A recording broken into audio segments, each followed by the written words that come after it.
So now I would like to introduce our speaker today, who Kiya, I looked up the statistic when trying to write the description about your presentation. So the average ambulance response is about 7 minutes in a city and about 14 minutes in rural areas. So that's some pretty serious time that between when a medical emergency occurs and when help arrives. So to help make sure that each of us are prepared for emergencies that could happen at work, I'd like to introduce to everyone Kiya Beard, who's going to talk to us about every second that counts. So Kiya, you have the floor. Hey, so let's talk about your statistics first. So again, I'm Kiya. I've been teaching CPR for about 4 years now. I teach all providers, and I've also been an EMT for the last 2 years. So becoming an EMT helped me connect more the importance of CPR. Of course, I knew before I was an EMT, hey, you need to do this to maybe save their lives, stop brain damage, just make it easier. But on the other side of the spectrum, I was able to physically see what not doing CPR actually does to a person. So when it comes to your 7 minutes, that is absolutely correct. And let me tell you, we get cursed out all the time. It took you so long to get here. We called you, and in their mind, we're just rolling up 3 days later. So first, if law enforcement beats us to the scene, they make us stage around the corner until they clear the scene. So someone could actually be bleeding out on the lawn. If they feel like the shooter is still around, the crowd is too rowdy, or like everywhere in Indianapolis, there's too many animals in the yard, they will stage us, no matter how bad it is. And then it's the actual fact we have to get to you. I'm just going to be so honest. Hey, no one stops for us. They either don't stop or they see our lights and for some reason go into a complete panic. They'll either slam on their brakes in the middle of the intersection, or my favorite, they will try to race with us. So they'll see us behind them, and instead of moving, they'll speed because we're speeding. Or they'll see us speed through the intersection, and then they'll come behind us and speed right behind us. So it's the actual getting to you. We want to get there, but it's getting there safely that's the problem. So I definitely want to touch on the statistics, because when I tell you, that is my biggest gripe. Like, people do not stop for us. Certain sides of the city they do, certain sides we literally have to force ourselves. Now, when it comes to the importance of CPR, I don't want this to sound like a sales pitch. So I'm just going to basically tell you what it does and what happens when you don't do it. So we're going to take first aid and set it to the side and the CPR part. So CPR is basically compressing on the chest about 2 inches deep to get the blood, the oxygen that's remaining in the blood, up to the brain, back down to the vital organs. That's what the compression part is for. When we get to the AED, which we use to shock, what happens is when someone's in cardiac arrest, their heart is quivering. What we do is we shock the heart and it flatlines the heart. That's it. Flatlines it. If they're a healthy human being, the heart should start back on its own being normal. So, Grey's Anatomy House is a little dramatic. The AED does not shock them back from the dead. They have to have some type of shockable rhythm. It has to be some type of heartbeat in order for the AED to work. So, okay, I've been teaching that for so long, things of that nature. Hey, this is really important. Never put the two together. Real quickly, I got called out on the call. We responded to a 42-year-old woman. She was healthy, no medical history, no nothing. Something happened whereas she went into respiratory distress, which led to cardiac arrest, and no bystander CPR was performed. When we use our AED to shock her back, yes, we brought her back to life, but she's now a vegetable in hospice due to the brain damage caused from not doing CPR. That will always stick with me. because, like I said, she was a healthy woman.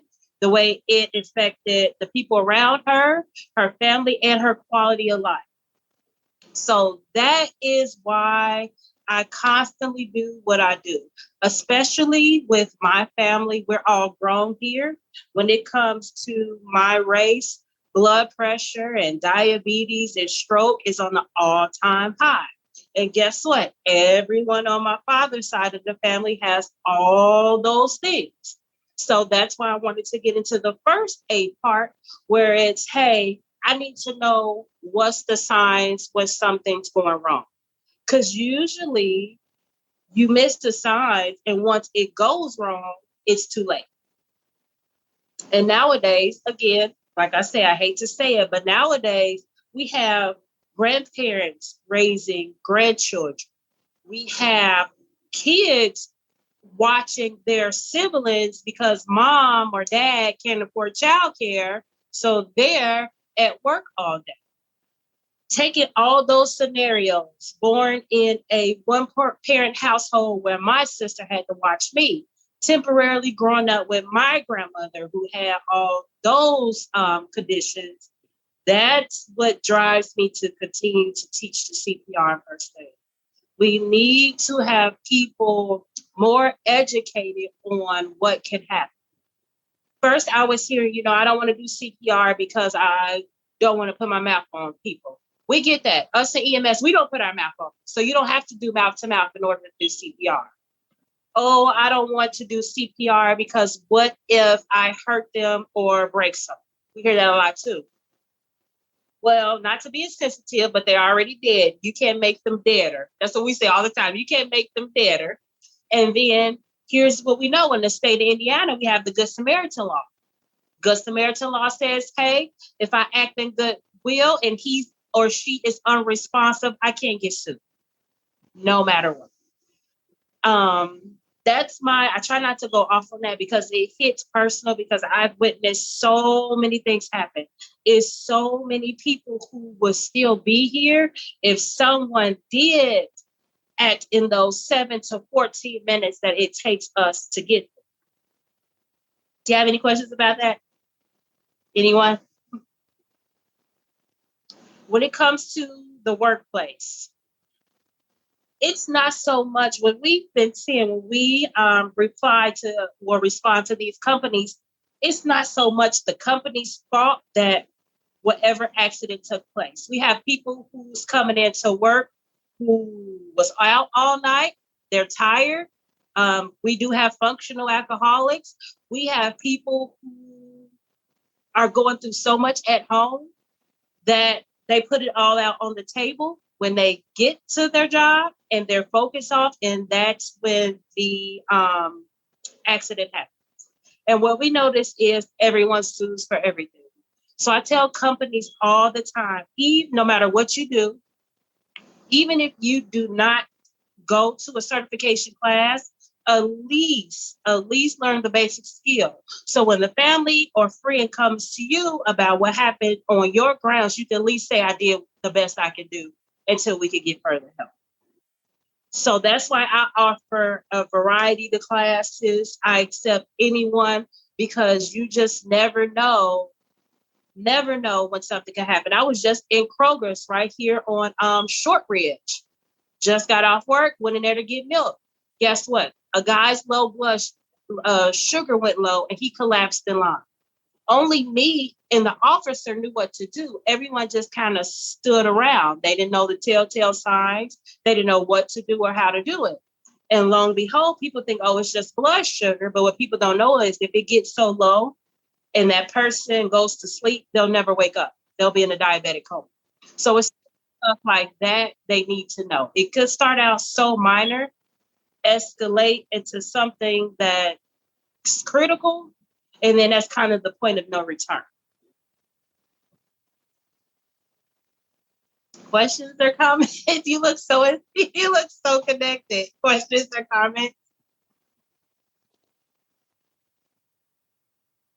Up a good point. It is. And when I was smaller or younger, I used to think, oh, we don't have to worry about heart attacks. That's for old people. Oh, we don't have to worry about strokes. That's for old people. No, I've transported kids that's on a diabetic pump. Yes, the younger generation does not go for heart attacks, but we have so many allergies that cause anaphylaxis. They throat close, which leads into that cardiac arrest. We have young people who, like in this 90, perfect example, in this 90-degree weather. We have the young people out there playing their heart out. They're not staying hydrated, and then they experience a heat stroke, which is the point of no return. So people don't think about that. It's not age related anymore. It literally can happen to anyone, and you don't have to have a previous medical background for it to happen to you. It can just happen just like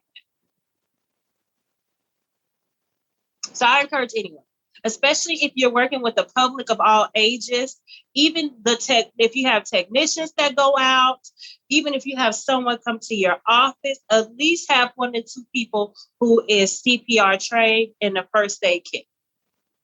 If you're working with the public face to face, I encourage everyone just to learn the basic skills, because you just never know what can happen. Hey, could I ask you a question? Yes, ma'am. So the reason we're all engaged and looking at you is because it's fascinating. We're all learning. But well, I was an EMT, but it was long time ago, probably before you were born.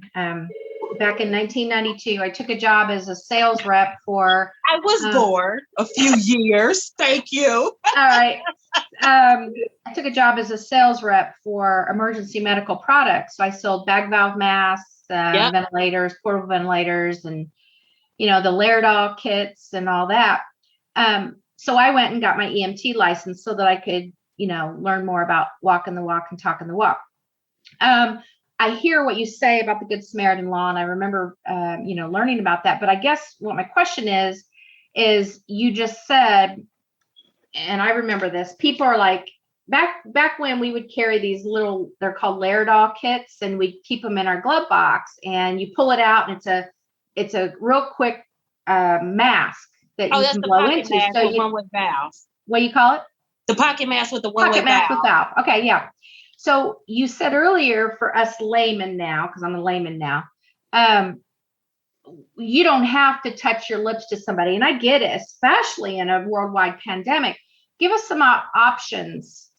Should we, if we've not been trained in CPR, would you recommend that we go to somebody and try to do CPR if we know a little bit enough to be dangerous? And what's an alternative to putting our mouth to mouth?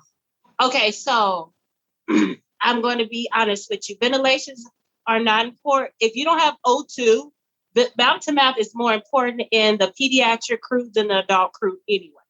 Because pediatric, they're more, if they don't have any underlying health issues, it's more of a respiratory thing versus a cardiac thing. Compressions is more towards cardiac. So ventilations are not so much more important in the adult population because they went down because it's cardiac.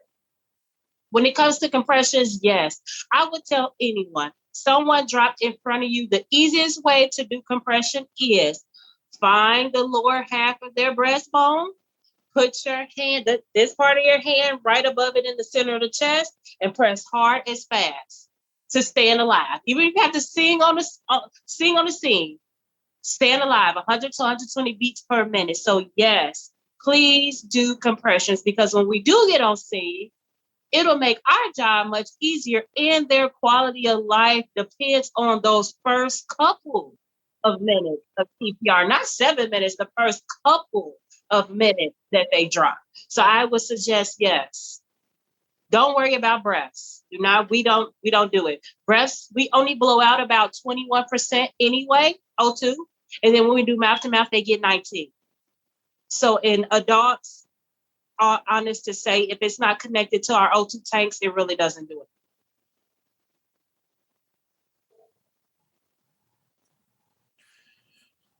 it.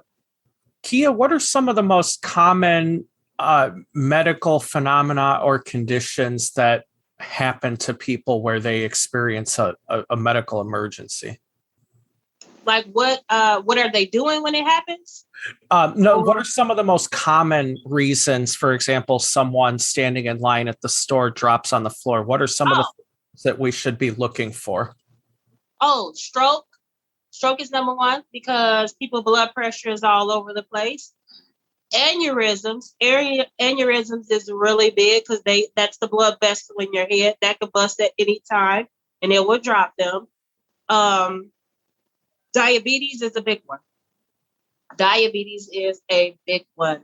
I see it all the time. They'll confuse someone with low blood sugar with a drunk, and they won't take it easy. Because what happens is when someone's blood sugar drops, they get a altered mental status, and they do seem like they're drunk. Mm-hmm. And if that goes for so long, they would drop. And heart attack is one. If they are in the heat like this, heat stroke is one, because this 90-degree weather, this is heat exhaustion weather. That don't mean you have to be doing physical activity in the heat. That just means it's so humid that it will literally drain you. You have to stay hydrated, have to keep the sun off of you, things like that. So those are number one things: the stroke, the diabetes, and the aneurysms. When I see people exercise, running out in this weather in the afternoons, I just want to throttle them. That is so dangerous for them. Yes. Much more dangerous than going without the exercise. Yes. We have a lady over here who runs 365. It's snowing. She's bundled up like a little astronaut running. It's hot. She's out there in her little sports bra and her little shorts. And I tell her, she doesn't have a water bottle. I say, you have to stay hydrated.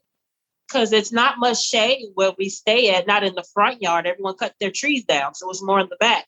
I say you have to stay hydrated because it's bad. Even tanning. If you get too hot and not hydrated, that's not good for you either. And the sauna. It's all about keeping hydrated. If you're thirsty, you're already dehydrated. Mm-hmm. Yeah, Kiya, do you teach classes, or do you recommend that we go to like the health department for their classes?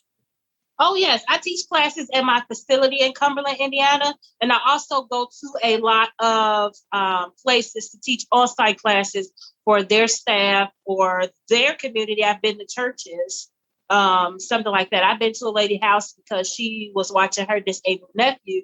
She can't get out. So she booked me for a private class in her living room with her chihuahua. Do you have a schedule where we can get signed up to take your class, or how do we do that? Yes, I'll put my email address, my contact information, and the actual direct link to our class schedule.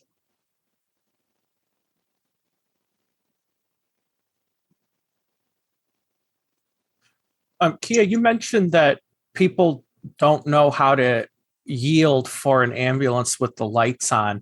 Are you receiving any support from the police as far as when these drivers get in your way? Are they ticketing drivers, or are you guys being offered any support in that area? So here's the thing. When it comes to law enforcement, believe it or not, they're only our escort if we have a criminal back there or we have a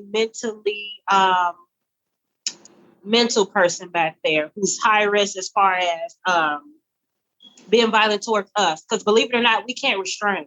We can do soft restraints, but we can't if the police is not back there with us, we can't handcuff them to the cot. They have to be with us. We, as far as someone helping us, I think only got help one time. I'm not going to tell you where I was, but I was at a very popular intersection. And this truck driver, he was even getting upset. No one was stopping for me. So he blocked one way, two ways with his trailer. That way I can go across the intersection. So yeah. Other than that, no, they freak out or they race with us. Yes. I know several times you all have been stuck in traffic and you think it's actually something going on, but when you finally get up to the point, you just notice people are going slow because they're watching the crash on the other side. I know everyone has experienced that. That is us. Anytime they see us or see something that happens, they just get right in the way, inspect the gadgets. Wow. Any other questions? Oh, do you know when I said, hey, we have a lot of siblings, especially during COVID, and the kids were at home, we had a lot of older siblings watching the younger siblings. I also got certified to teach a safe babysitting class.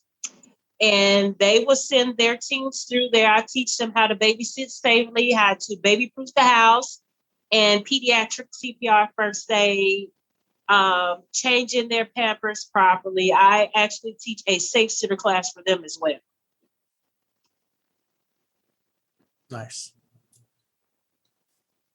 Nice. Any other questions?